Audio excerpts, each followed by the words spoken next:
Good afternoon, everyone. Just a few items here at the top, and then happy to jump into questions.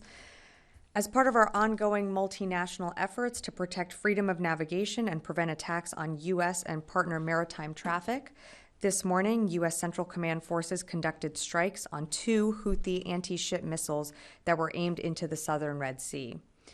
Also last night, the U.S. Central Command conducted strikes on 14 Houthi missiles at over a dozen locations. These missiles on launch rails presented an imminent threat to merchant vessels and U.S. Navy ships in the region and could have been fired at any time. The defensive actions this morning and last night were taken in accordance with the standing orders of the Secretary and the President, reflecting the inherent right to defend ourselves from attack or threat of imminent attack. In addition, our actions will degrade the Houthis' capabilities to continue their reckless attacks on international and commercial shipping in the Red Sea, the Bab el-Mandeb Strait, and the Gulf of Aden. The U.S. and the international community call on the Houthis to cease their unlawful attacks on commercial shipping vessels and to respect the international community's right to freely and safely navigate international waters. Switching gears, it's important to remember that the department continues to operate under a continuing resolution. We urge Congress to pass a full-year appropriations in addition to our urgent supplemental funding request, in order to strengthen our national security and support for our allies and partners. As you know, the last presidential drawdown package for Ukraine was December of last year. It's crucially important that Ukraine has the resources it needs, including air defense and artillery capabilities, to defend itself against Russia's brutal invasion. And, as the president has said, Congress's continued failure to act endangers the United States' national security, the NATO alliance, and the rest of the free world. So, yet again, we urge Congress to send a strong message of support to Ukraine and our partners around the world by approving this additional funding. Defense for Policy, Ms. Sasha Baker, hosts Australia's Secretary of Defense, Mr. Greg Moriarty, to discuss key aspects of the U.S.-Australia strategic partnership. Their meeting will reaffirm the strong and enduring alliance between the two nations, who are both committed to addressing current and future security challenges in the Indo-Pacific region and beyond.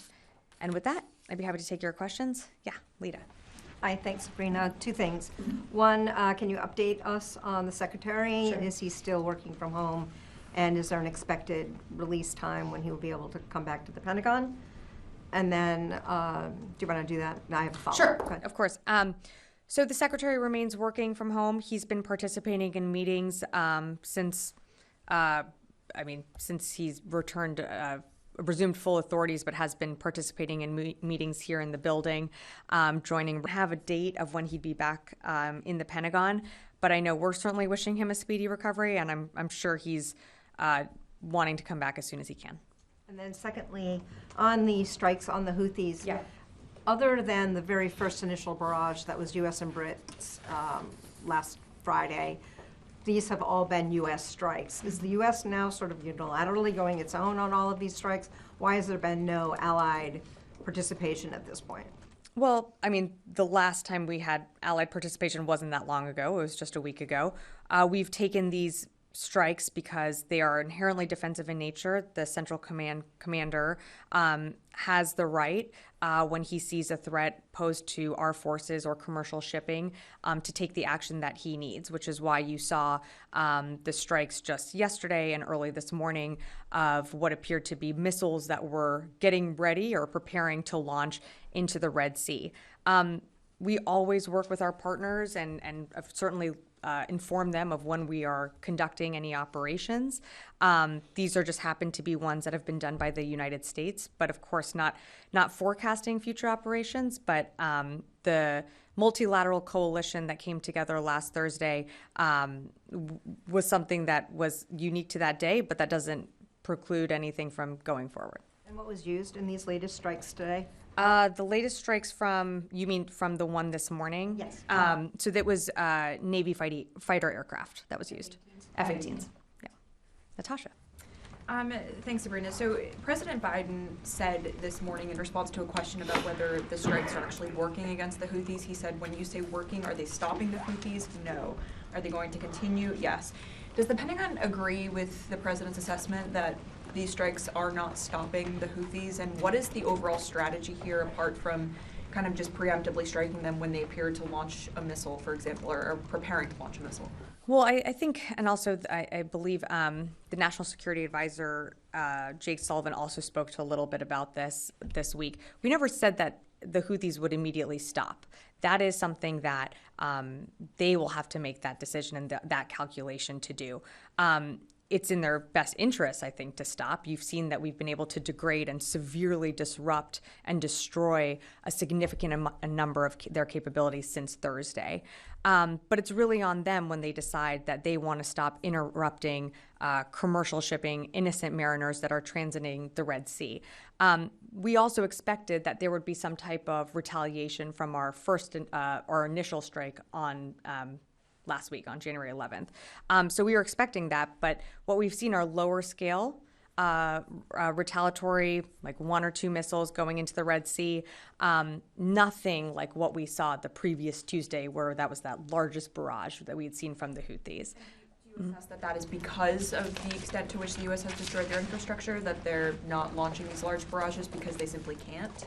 I can't say that they can't, but they certainly have less capabilities than they did yesterday or the day before that. Our initial assessments are that we've been very successful and that we've been able to destroy pretty much all of the targets that we hit. So again, that's one less capability, that's one less missile that they're able to use tomorrow. And so it's really up to the Houthis and their own calculations on the actions that if they are going to continue, but we will continue to respond if we need to. Sorry, just one additional follow-up. Sure. To what extent are they continuing to be resupplied by the Iranians? How often is that happening?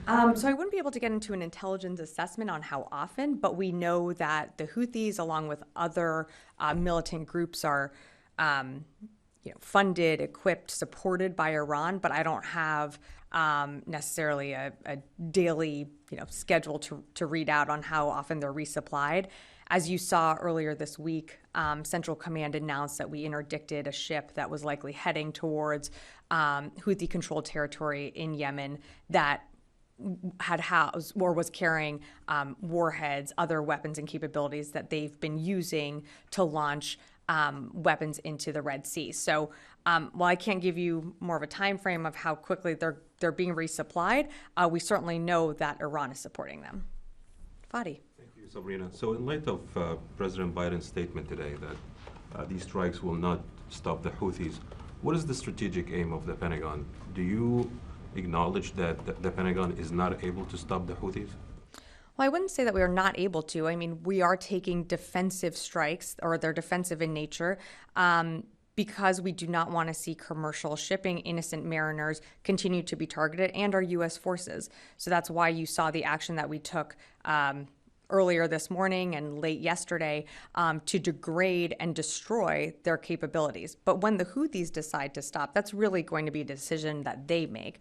And again, I mean, a completely valid question, but 10 to 15% of the world's commerce is flowing through the Red Sea. Over 50 nations have been impacted, many of which have no connection or affiliation with the Middle East. But the cost that the Houthis are continuing to occur to commercial vessels not only impacts the region, it impacts the entire world. So that's a calculation that the Houthis are going to have to make if they're going to want to continue going down this path. And up until last Tuesday, when that complex attack happened, the Pentagon wasn't able to assess whether all the missiles and drones that U.S. Navy was able to intercept were actually targeting the Navy. Now, suddenly, the Pentagon is very confident that all of these strikes against Houthi assets, these assets are actually a threat to the Navy. How did you make that switch in assessment? Are you deploying new capabilities to be able to detect? Taking apart that question a bit, I think what you're implying in the question is that every single missile launched, what you're saying was that the Houthis were targeting U.S. ships. We don't know that to be the case. In some cases in the Red Sea, it's a very narrow waterway. Multiple ships are in the area. We can't always assess that the U.S. was the target of that intended missile. So I take a little issue with the premise of that. What we took, the actions that Central Command took last night, was to destroy missiles that could be launched and that we're preparing to launch either towards U.S. Navy ships that are in the region, that are in that waterway, or other commercial vessels. It wouldn't say that there has been a change in assessment or anything like that. They took the action that they did because these missiles were going to launch and could cause harm to innocent mariners. Ask one last question. Sure, of course. Does the Pentagon expect the Houthis to carry on with their attacks in the near future in the region? Well, I can't speak for the Houthis. From a capability point of view. Some capabilities, they've been degraded in some areas. We saw that they launched attacks as recently as yesterday, but I can't predict when they'll continue to launch or how long they'll continue this trend for. All we can say is that we continue to urge them to stop. They're interrupting the economy. They're disrupting just commercial vessels from transiting the Red Sea. Innocent lives are being put at risk. And so we can only continue to urge them both, publicly here and through other channels to stop these reckless attacks. I'm just going to go to the phones and then I'll come back into the room. Liz Frieden, Fox. Thanks, Sabrina. Do you have an update on how many attacks have been launched on U.S. forces in Iraq and Syria? Sure. Give me 1 second. Liz, to date, there have been approximately 140 attacks on U.S. troops in Iraq and Syria. I have 57 attacks in Iraq and 83 attacks in Syria. Great. Idris Ali, Reuters. Hey, Sabrina, is it now fair to say that the U.S. is at war in Yemen? And secondly, there are some reports about a U.S. MQ-9 being shot down over Iraq by Iranian-backed militia. Is that something you're tracking? Thanks, Idris. I'll take the last one first. I have seen those reports. I don't have anything for you on that, so I'd have to circle back with you. I've seen those reports, but don't have anything to add. In terms of your first question, no, we don't seek war. We don't think that we are at war. We don't want to see a regional war. The Houthis are the ones that continue to launch cruise missiles, anti-ship missiles at innocent mariners, at commercial vessels that are just transiting an area that sees 10 to 15% of the world's commerce. The U.S. is what we are doing with our partners is self-defense. We certainly don't want to see this widen out to a regional war, and we don't want to see this continue, which is why you have seen the action that we've taken. And as the Secretary has stated before, we will continue to take that action if we need to. Just to follow up on the question of the Houthis' capabilities, is the Pentagon's assessment that they are sophisticated enough to target a specific ship? Meaning, if a U.S. destroyer is escorting some merchant ships along Yemen or the Red Sea, is the Houthis' targeting capability sophisticated enough to differentiate between a U.S. warship and a merchant ship? Well, I don't think we should rule out that they have very sophisticated capabilities. In terms of their precision and targeting, we have seen that these are not precise missile launches. They often land they often land in the area where there are many ships. We can't say that, sometimes we can't say who exactly or what ship they are exactly targeting.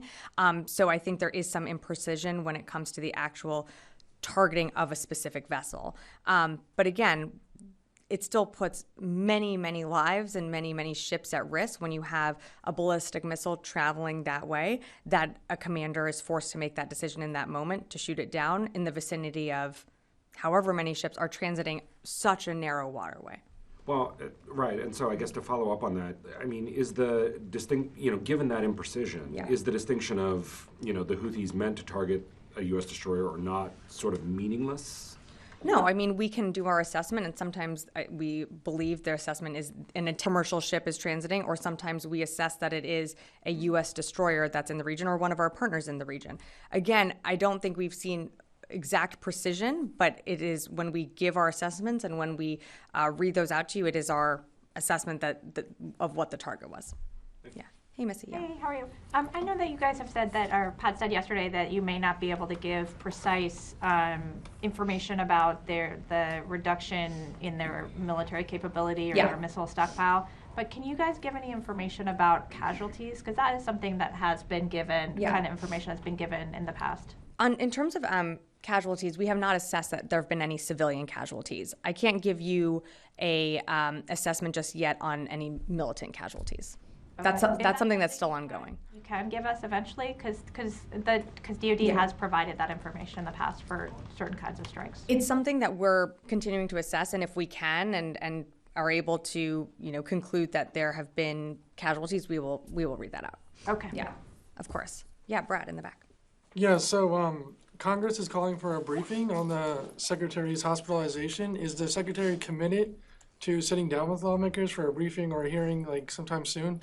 Well, we'll always work with Congress in addressing what might be. We're always, in touch with our congressional partners. And just, I think yesterday we responded to a few letters from lawmakers. So we're always in touch with the Hill, but I have nothing to announce or read out in terms of anything that's scheduled. Great. I'm going to go back to the phones here. Laura Seligman, Politico. Hi, thanks, Sabrina. Just to follow up on Idris's question, you said that we are not at war with the Houthis, but if this tit for tat bombing, we bombed them 5 times now. So if this isn't war, can you just explain that a little bit more to us? If this isn't war, what is war? Sure, Laura. Sure. Great question. Just wasn't expecting it phrased exactly that. We are not at war with the Houthis.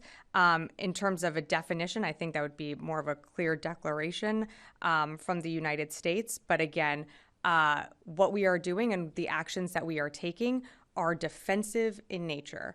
I would turn back to the fact that there have been over 30 attacks by Houthis on 50 different nations that are transiting the Red Sea at this time.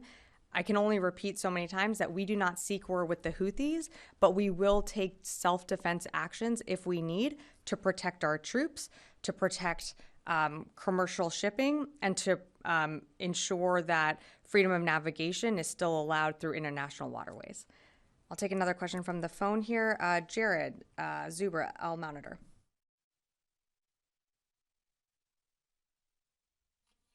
Hi, Sabrina. Thanks. Just following up on the previous questions on the Houthi engagement or engagement with the Houthis, and the U.S. is taking are defensive in nature. They're also preemptive. I mean, is it fair to characterize this as a sort of conflict of attrition in terms of the Houthis' supplies here? I mean, what is the end goal here? Is the department seeking to sort of leave the Houthis with nothing left to strike commercial shipping in the end of this? Thanks, Jared. The end goal is for these attacks to stop, for us to deter Houthi strikes, again, from commercial shipping that has been transiting the Red Sea for many, many decades and should be allowed to continue freely without harassment or without fear of bombardment from Houthi-controlled areas in Yemen. So the ultimate goal is for these attacks to stop.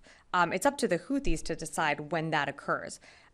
It's their decision to continue to launch these attacks. But again, what they have available to them, the systems, the capabilities that they had available to them yesterday are not the same ones that they have available to them today. So we're going to continue to take the action that we need to disrupt and degrade the Houthis' availability or ability, I should say, to attack whether it's U.S. personnel or others that are transiting that Red Sea and Gulf of Aden area.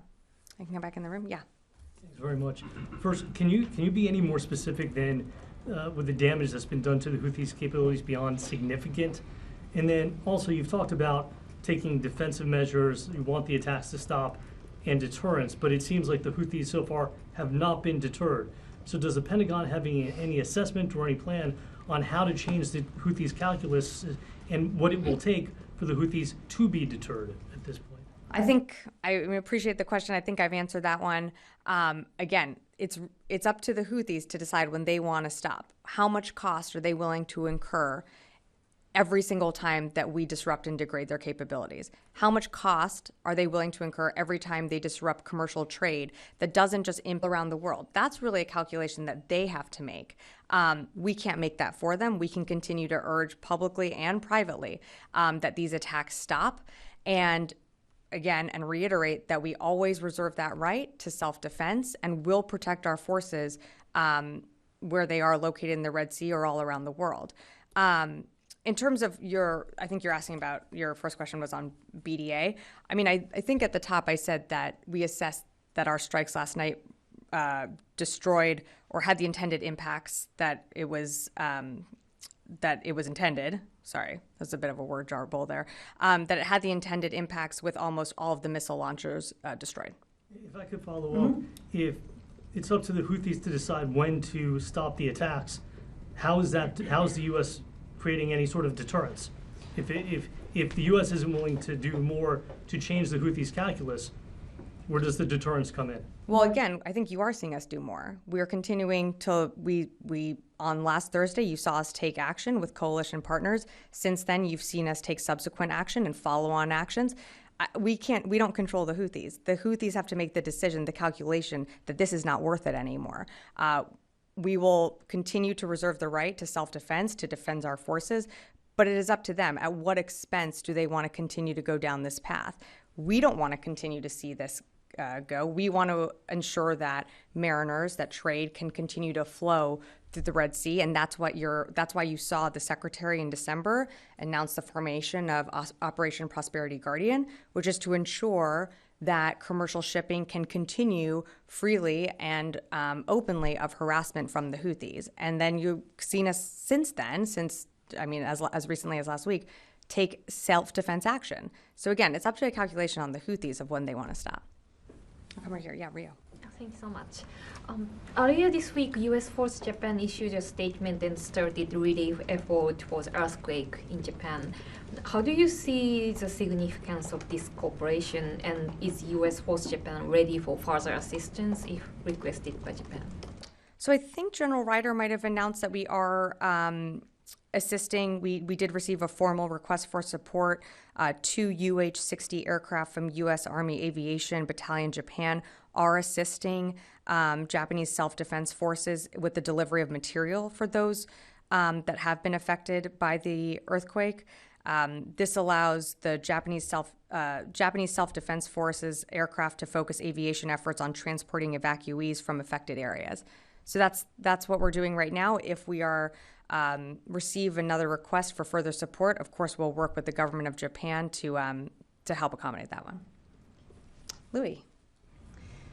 Sabrina, we've seen an uptick in these U.S. strikes following incidents where U.S.-owned operated vessels were struck by either Houthi drones or missiles. Are these latest strikes in direct retaliation and direct response to those incidents? In terms of which incidents? Like just generally, like the ones that have... The last 24 hours we've had 2, and then earlier in the week. These were self-defense strikes that, as the central commander saw that these missile launchers were... But we should not be making a direct connection between a particular Houthi attack. Not necessarily a tit for tat every single time. Again, the actions that you saw CENTCOM take early this morning, late last night, was in self-defense because we saw that these missiles were getting ready to launch. They were on those launch rails, and as a matter of being an imminent threat to the Red Sea and to commercial shipping, the Central Command commander made that decision to take that action. So does that mean that CENTCOM has been given the authority that whenever they see anything like that, that they will be continuing to carry out these types of actions? The commander has the right to take action when U.S. forces or when there is a need for self-defense. He does have that authority from the Secretary and the President. Yeah. Mike. Yeah, despite Prosperity Guardian, there's still a significant percentage of maritime traffic that's avoiding the area and going around the Cape of Good Hope. Is there any thought in the future of sort of altering the strategy rather than to actually have the warships escort these commercial vessels through the area of the choke point, or rather than this essentially picket line that you have them set up as? Changing the strategy in terms of what? I'm sorry, I'm not exactly escorting We are ships? doing some escorting of ships in the Red Sea where necessary. That is part of Operation Prosperity Guardian. Where we need or where we feel that ships do need an escort, that is something that they are doing. But their main focus, of course, is defending and ensuring freedom of navigation in those waters. How do they get an escort? Do they have to radio ahead and say we need an escort? Or Well, you have to. Part of the operation is being in touch with the ships that are transiting through there. So of course there's communication with the commander of Operation Prosperity Guardian and other ships transiting. There's advice given of places to avoid. Admiral Cooper has spoken more about this, and I'm sure more eloquently than I am right now. But of course we're in touch with those ships that are transiting. If they want an escort, they can call and they If can we be- feel that they need it, or if we feel, or our forces or forces within Operation Prosperity Guardian feel that there needs to be a bolstering of security around ships, they will be escorted. Down in the back. Okay. Did I see someone over here? Yes, all the way in the back.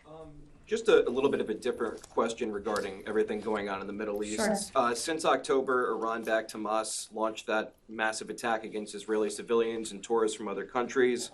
Iran-backed Houthis have attacked international shipping lanes dozens of times. Iran-backed militants have launched attacks on U.S. forces in Iraq and Syria.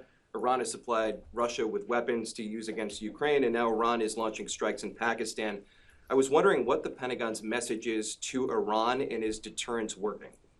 So I think our message has been very clear from the beginning. We know Iran funds, supports, equips, trains these groups, the very groups that you just listed out, in places throughout, whether it be Iraq and Syria, in Lebanon, in Yemen. We know Iran's hand is behind all of these groups. And so our message has been very clear. We don't seek a regional conflict. We don't want to see a regional conflict. And we certainly don't want what's happening in Gaza to spill out into a larger regional or wider scale war. We know tensions are high in the region. We certainly acknowledge that. But we also have called on Iran repeatedly to stop. And that's what you're going to see us continuing to do. And we're meeting those words with actions. That's why you've seen the strikes that we've conducted. You've seen the formation of Operation Prosperity Guardian in December as a direct response to some of the actions that these Iranian-funded and militia groups are, the activities that they're continuing to engage in. So we are being very public with our message to Iran, and we certainly want these attacks to stop, not only on our forces, but on our forces in Iraq and Syria, but our forces in the Red Sea and commercial shipping. Lita, yeah. Just a quick clarification. Sure. Initially, when Prosperity Guardian was set up, it was specifically said that they were not doing escorts, that this was a broader effort to protect the ships in the region because of the amount of traffic that's going through the Bab. Has there been a change? Have ships actually started requesting I'm not aware of escorts? Or, because my understanding was, at least initially, they were not doing individual escorts. Have they started doing individual escorts? No, I think Mike's question, I'm sorry if I didn't phrase it as okay. They're not doing individual escorts. If ships or a collective of ships need to be escorted through or have one of our ships follow them, I believe that's what's been because like you said, there's so much traffic, but it's not individual ships necessarily being escorted. Okay, 'cause my understanding was that the ships are just going back and forth Yeah. through the BAM to provide Basically, securing the highways. Yeah, securing the waterways. No, that has not changed. Yeah. Okay, Fadi, I'll do one more and then we will wrap it up. Thank you. So you mentioned the Houthis. It's up to the Houthis to determine when to stop these attacks. In fact, the Houthis, since the first attack, and when they announced every single attack since then, they said when they're gonna stop these attacks. It's when Israel stops its war on Gaza and lift its siege on the people of Gaza. Does the Pentagon see this as unrealistic objective? So appreciate the question, Fadi. Again, what's happening in Gaza is, despite what the Houthis say, is very different from what they're doing. 50 nations, some of which have no geographic location or connection to the Middle East, are being attacked by the Houthis. I mean, you have Chinese ships going through, you have Russian ships going through, you have all sorts of countries' ships, commercial vessels that are transiting this waterway that have nothing to do with what's happening in Israel and in Gaza. So I understand what the Houthis are saying in terms of what they've put out publicly. But again, we have to remember that what's happening in the Red Sea, there is not that connection there. And so we will continue to urge them to stop. We will continue to take action that we need to. And as a reminder, this is action with partners, whether it be through Operation Prosperity Guardian or what you saw last week that was multilateral. Okay, I'm gonna leave it there. Thanks, everyone.